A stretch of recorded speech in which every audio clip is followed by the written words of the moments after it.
Some wounds don't close. They don't scab over, they don't knit themselves quietly under the surface, they don't fade into faint white lines you can touch without flinching. They stay open, not bleeding as heavily as the first day perhaps, but raw enough that the slightest brush can make you gasp. That's what it feels like when grief never heals. People expect grief to be a season, a period, a chapter with a beginning and an end. First there is the shock, then the funeral. Then the sad weeks, then the quieter months. Then, if you believe the story, eventually, acceptance. You cry, you hurt, you work through it, and then, according to the script, it becomes a part of your past. Something you can refer to in conversation with a tone that says, "It was hard, but I'm okay now." But some losses don't behave like that. Some losses do not move obediently from raw wound to soft memory. They stay present. They keep their own calendar. They show up at the most inconvenient moments. They refuse to be filed neatly under back then. You find yourself months, years, even decades later, suddenly cracked open by a song, a smell, a date on the calendar, a face in the crowd that looks like them from the side. And then the chorus begins, from outside and inside. Aren't you over that yet? It's been so long. You need to move on. They wouldn't want you to be like this. Or, from your own mind, what's wrong with me? Why can't I get over this? Why does it still hurt this much? Why am I stuck? Christmas makes this question louder, because grief is never as obvious as it is during a season that worships togetherness. Everywhere you look, there are images of full tables, reunited families, couples exchanging gifts, children on knees, grandparents in armchairs with soft lighting on their faces, commercials, films, music, all of it repeating the same message. This is when you should feel joy, warmth, peace. You look at all that, and then you look at your life, at the empty chair, at the stocking that isn't hung, at the person who should be in the photo but isn't, at the place on the sofa where they always sat and made the same comment every year. The ache that lives inside you all year long suddenly becomes impossible to hide, even from yourself, because during the rest of the year, you can sometimes lie to yourself. Work, errands, chores, tasks, noise, there are ways to blur the edges of your loss, but Christmas slows things down just enough and throws tradition in your face just often enough that the illusion breaks. You see, clearly and painfully, they are still gone. I am still not okay. This wound is still here. Psychology has names for this. Complicated grief, persistent complex bereavement, prolonged grief disorder.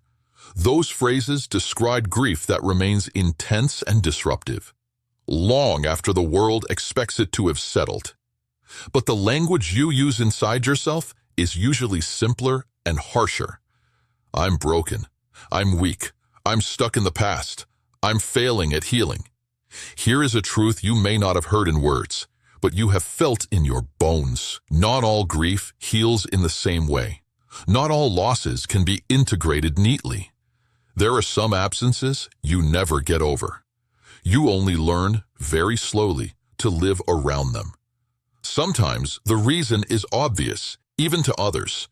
The child who died too young, the partner who was your safe place in a dangerous world, the parent who was your anchor, the friend who was your chosen family, the person you were supposed to grow old with, who was suddenly cut out of the timeline. Sometimes the reason is more hidden. The relationship that was never fully recognized. The person you lost during a period when you had no time to grieve properly. The person tied to guilt or shame or unfinished business. The loss that collided with other traumas and got tangled in them. Whatever the reason, the effect is the same. Time passes, but the pain does not obey time. You can measure it by Christmases. First Christmas without them, everything is surreal and sharp. Their absence is louder than any song. The tree looks wrong. The table looks wrong. You're mostly just surviving. Second or third, people expect it to be easier. Some parts are. You know what to expect. You've lived a year without them, but the weight is still there. The fact that they are not in any of this year's memories still feels like a crime. Years later, from the outside, it might look okay. You might laugh, cook, exchange gifts, organize everything like you always do. Inside, there's still a quiet, heavy place that never moved on from the moment you lost them. You may not cry as often, but the absence has soaked into the structure of your life. It lives in your decisions, in your fears, in your tenderness, in your fatigue. And because it's not dramatic anymore, people stop seeing it, which can make it even lonelier. You are living with an invisible fracture. You have probably heard all the lines. Time heals all wounds. They're in a better place. At least they're not suffering. You have to live your life. They're always with you in your heart. Some of these are meant kindly. A few might even be true in a way that comforts you for a moment. But none of them cancel what you know on a deeper level. There is a part of you that never walked away from that hospital bed, that phone call, that accident, that funeral, that goodbye. A part of you is still back there, and maybe you hate that part. Maybe you are frustrated with it. You want it to catch up, to stop dragging you back into the same story. But that part is loyal. It is standing guard at the moment when your world split in two, refusing to let it be forgotten, refusing to let that person be filed away like a finished chapter. Sometimes grief never heals because the love was that deep, because their role in your life was not something you can reassign. You don't get a new father who knows all your old stories. You don't get a new child who cancels the one you buried. You don't get a new sibling with the same shared childhood. You don't get a new partner with the same history. You can build new relationships, important ones, beautiful ones, but they don't replace. They stand alongside. And that means the original whole remains. You can grow a whole garden around a crater, plant flowers, build paths, install benches, put lights up at Christmas. But the crater is still there under everything. Sometimes grief never heals because you never got to grieve properly. Maybe you were the one who had to keep it together for everyone else. Maybe you were buried under responsibilities, kids, money, paperwork, practical tasks. Maybe the timing was terrible. Another crisis, another illness, another catastrophe at the same time. So your grief got pushed aside, folded into corners, told to wait. The problem is, grief doesn't disappear when it's ignored. It goes underground. It becomes anxiety, exhaustion, rage, numbness. It shows up years later in ways you don't understand, especially when something reminds your body of that time. And Christmas, with its traditions and anniversaries, is a powerful reminder. The way the year ends, the way people gather or don't, the way you remember exactly where you were that December when everything changed. Sometimes grief never heals because it got fused with guilt.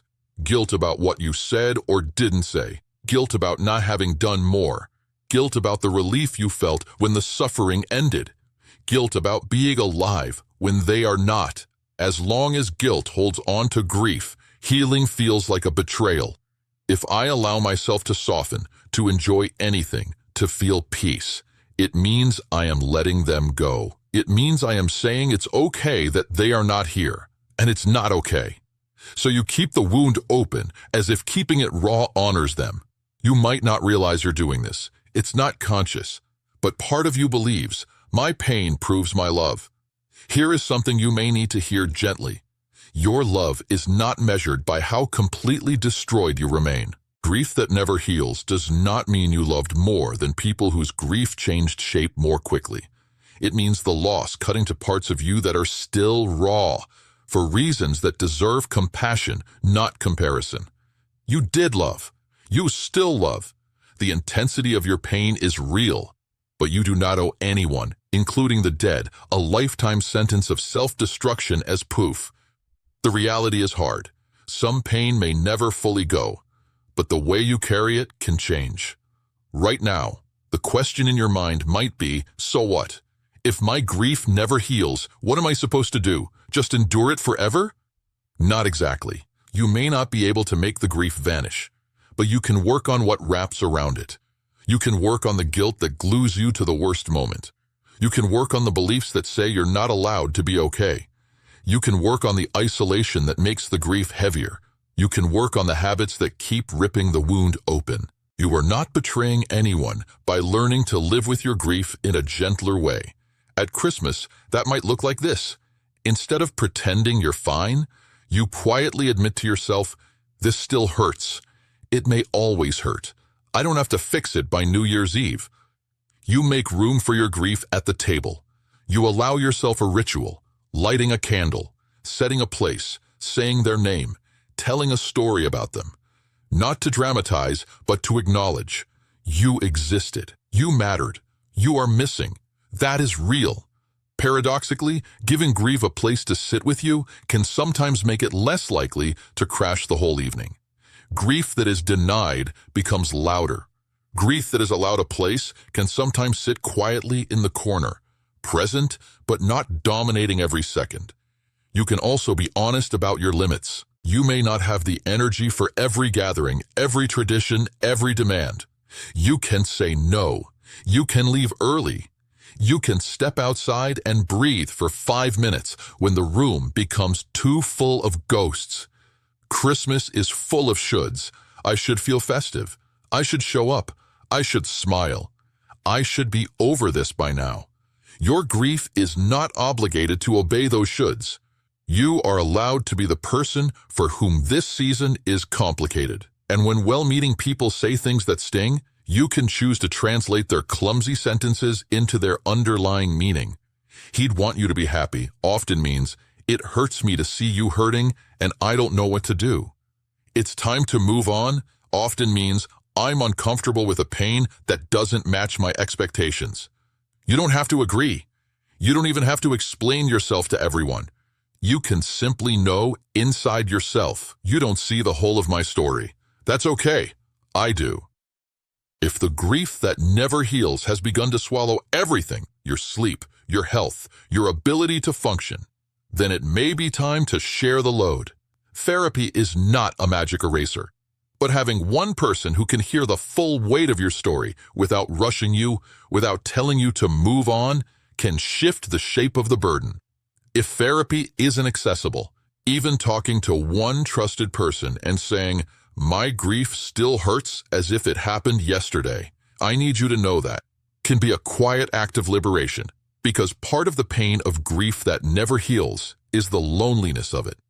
The feeling that everyone else has moved on to new seasons while you are still living in the ruins of that one day. When someone sits with you in those ruins, even briefly, you no longer feel quite so trapped. There is another layer, and it's painful to look at. Sometimes we build our identity around our grief. I am the one who lost a child. I am the one whose husband died at Christmas. I am the one whose mother never saw me grow up. I am the one who was left. These sentences are not lies. They describe something true, but if they become the only story you allow yourself, they can freeze you there. The question, who am I, if I am not only the person who lost them, can feel almost like a betrayal, as if broadening your identity somehow diminishes the centrality of that loss. But you are more than the worst thing that happened to you. You are more than the person you lost. You will always be their child, their partner, their friend, their parent, their person. That does not have to change. But you are also other things, a mind that thinks, a heart that cares, a body that moves, a life that unfairly and unbelievably keeps going. When grief never heals, it is not about forcing yourself to move on. It is about allowing yourself to move at all. To cook a meal without guilt, to laugh at a joke without feeling disloyal, to plan something in the future without feeling you're leaving them behind, to have a moment, even a small one, on Christmas where you feel warmth, and not immediately slap your own heart for it. You are not choosing between grief and love. You are learning how to let love exist alongside pain without the pain needing to punish you every time you feel anything else. There will probably always be days when it hits you like the first week. Anniversaries, sudden triggers, strange random afternoons, Christmas Eve, Christmas Day, New Year's. You may find yourself bent over the sink, or sitting on the floor, or lying awake at 3 a.m. thinking, this will never heal. And maybe you're right, in the sense that it will never become nothing. But healing does not always mean disappearance. Sometimes it means this: the grief remains, but it is no longer the only thing that defines you. It is part of your story, not your whole name. You may never get used to their absence, but you might get used to living with a heart that can feel both the missing and the presence of other things. A song you like, a person you care about who is still here, the taste of something you enjoy, the comfort of a quiet room with a candle lit. Not instead of them, not as compensation, just alongside. This Christmas, you do not have to pretend your grief is neatly healed. You do not have to rush yourself into some imaginary final stage. You can say simply in your own mind, my grief is still here. It may always be here. That doesn't mean I'm failing. It means this love, this loss, this chapter cut deep. I will carry it, but I will also allow myself, when I can, to feel small moments of life without punishing myself for them. Grief that never heals is heavy, but you are not carrying only weight. You are also carrying a testimony that someone existed who mattered enough to leave this kind of mark. That love can be strong enough to outlive the body, that remembering hurts and you are still choosing, consciously or not, to remember. One day, maybe not soon, you may find yourself telling someone younger about them, the way they laughed, the things they loved, the silly habits, the annoying bits, the brilliant parts. You will feel the familiar ache as you speak, but you may also feel something else, a quiet gratitude that you got to know them at all. Grief that never heals is often just love that has lost its living target and now lives in memory, in story, in the shape of who you are. You do not have to stop grieving to live. You only have to decide again and again that your life will not end on the day theirs did. Even if your heart still goes back there, even if Christmas still hurts, even if the wound never becomes a painless scar, you are allowed to be both, the one who is still grieving and the one who is still somehow living.